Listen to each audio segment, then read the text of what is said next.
name's Lenny Zuko, and I'm the Training and Employee Development Manager here at Keystone Clearwater Solutions. Today we're going to bring you some footage regarding pump operations here at Keystone. You're going to learn about the parts of the pump, the operations, how we use it, and also you'll get to see some real-life examples of Keystone employees and how they set everything up and utilize it in the field.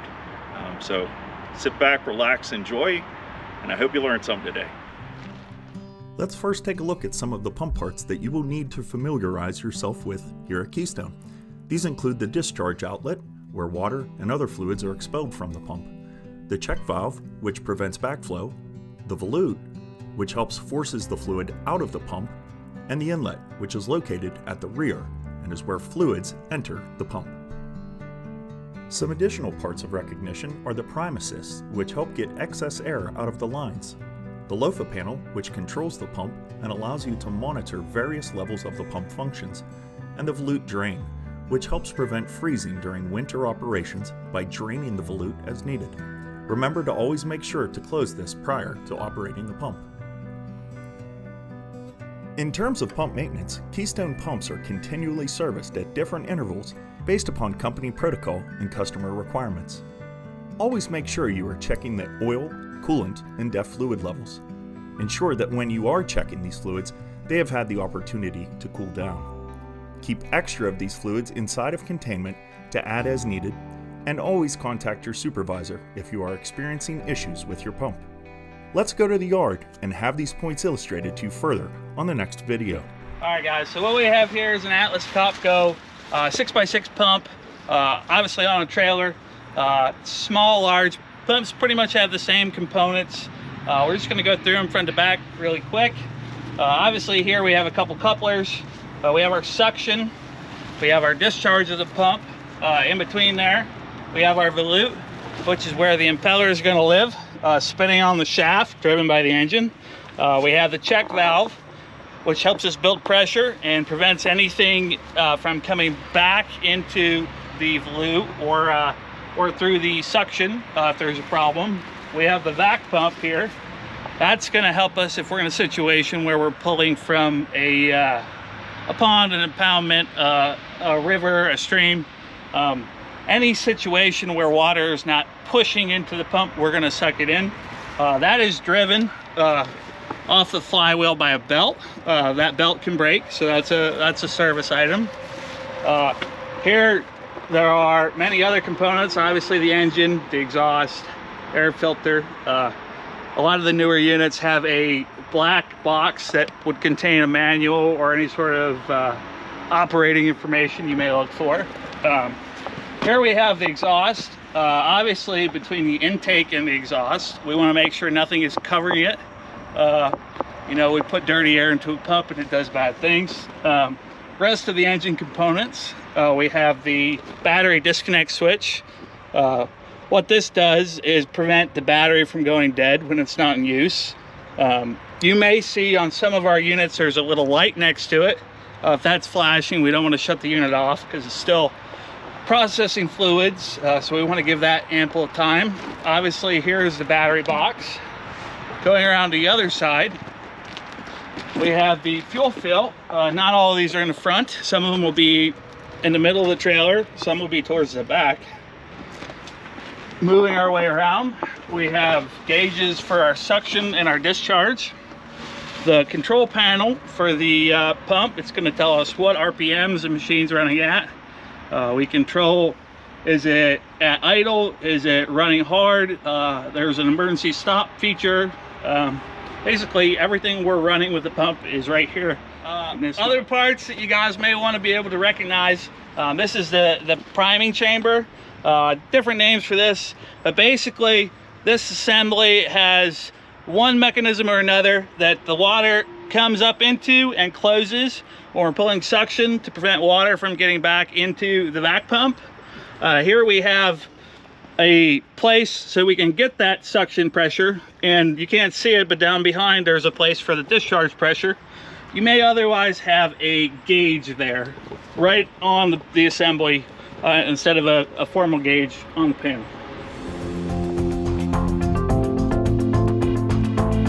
The Atlas Copco PAC product line is the latest addition to the vacuum-assisted dry prime centrifugal pumps offering. Let's learn how it functions. The vacuum pump evacuates air from the suction line by oscillating a diaphragm up and down. Driven by the pump shaft through a link belt, it reduces the pressure level on the suction line and creates a vacuum to prime the pump. The air separator has a float mechanism with a shutoff valve. A rising liquid level in the separator during priming will shut off the connection between the suction line and vacuum pump. Once primed, this prevents liquid from entering the vacuum pump. While priming, the vacuum pump reduces the suction line pressure and creates a vacuum, allowing atmospheric pressure to push the liquid into the pump. Once the volute and air separator are filled with liquid, the float will rise and prevents liquid from entering the vacuum pump. A rotating impeller creates a draw at the center. The impeller vanes move the liquid from the eye of the impeller centrifugally outwards, while the impeller draw constantly delivers liquid into the pump. The liquid accelerates, creating a high pressure area to the pump discharge. The cutwater divides the liquid flow and directs it into the discharge connection. Before discharging, a liquid has to pass the discharge check valve. The check valve ensures sealing off the outlet lines during priming. It avoids water backflow after a completed pumping sequence and prevents pump damage from a water hammer. To preserve the integrity of the pump system by preventing fluid leaks, all PAC pumps use a semi-cartridge mechanical seal between the liquid pumped and the seal lubricant. The secondary seal is a lip seal and prevents oil from entering the bearing housing. At Atlas Copco, we develop best-in-class engineered solutions by having our customer in mind. Now that we've learned the pump parts and how they function together, let's go to the field to see one in action.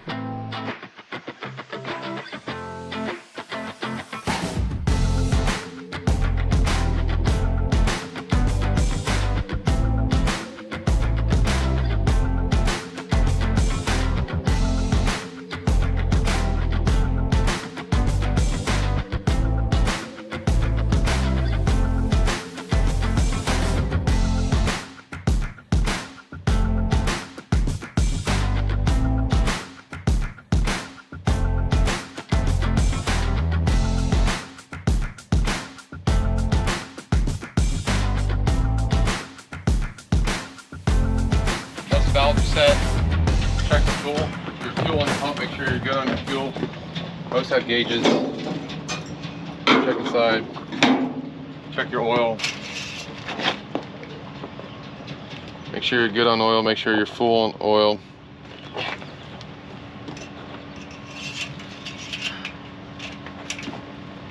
Check, make sure you have power to your pump, that it will start up for you. Once you see that you have power on your pump, we know we're good on that. And we turn that off. We can come over, open up our sump.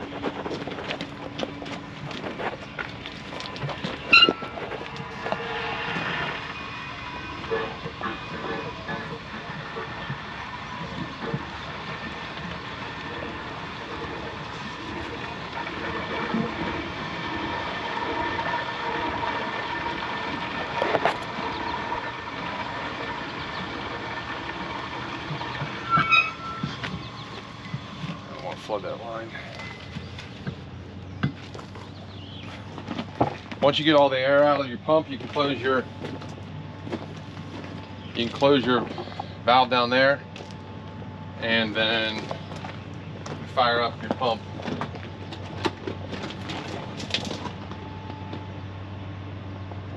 Wait for it to cycle, and then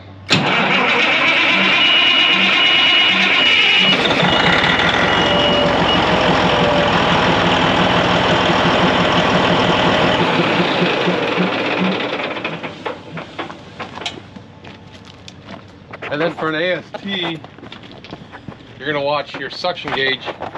Your suction gauge will never be negative on an AST because you always have head pressure on it.